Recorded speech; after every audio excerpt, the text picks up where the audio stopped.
So a couple months ago, I bought this TIG welder finally. I get a lot of people asking me about welding aluminum, and I can finally do it now. So I thought I could live with it on my bench because it's so small, but I can't. It's driving me crazy. So we're going to build a welder cart.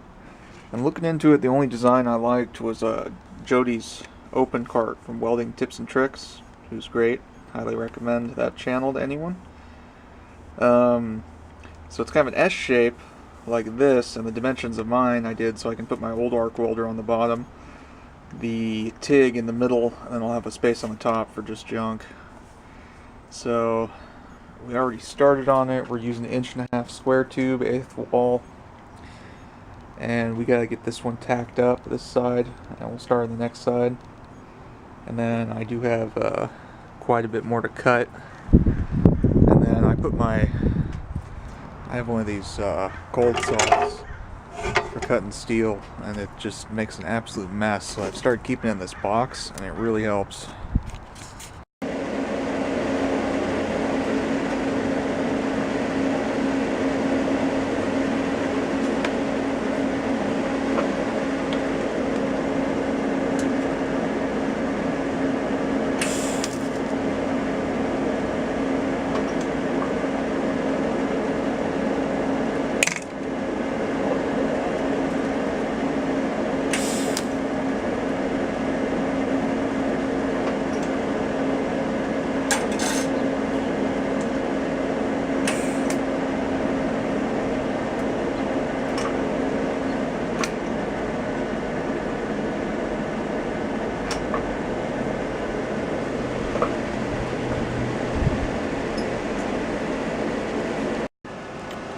So it's mostly together.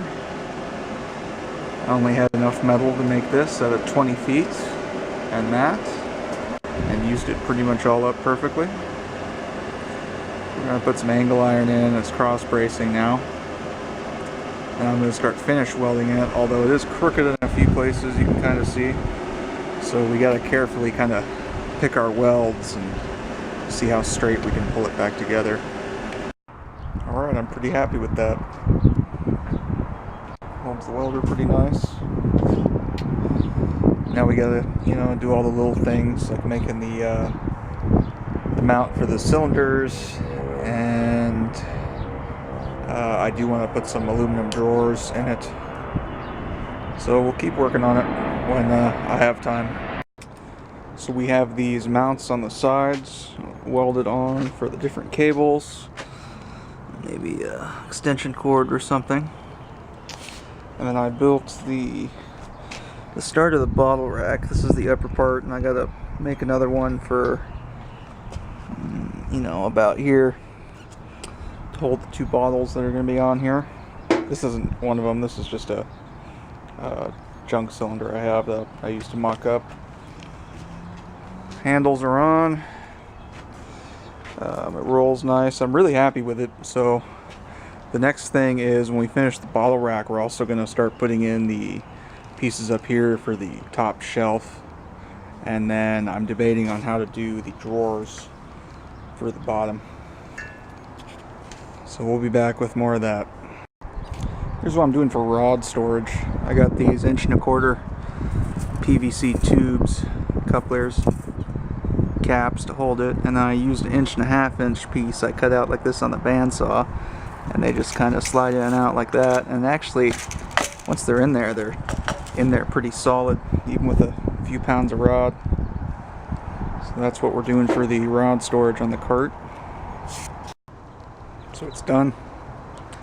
Everything looks good. I painted it this morning. I've been letting it dry out back, so we just put the wheels back on, and we can start putting all the putting all the welder and all the cables and everything onto it. It's all loaded up now. Have everything on it where I want it. All the TIG stuff organized. The tanks fit good.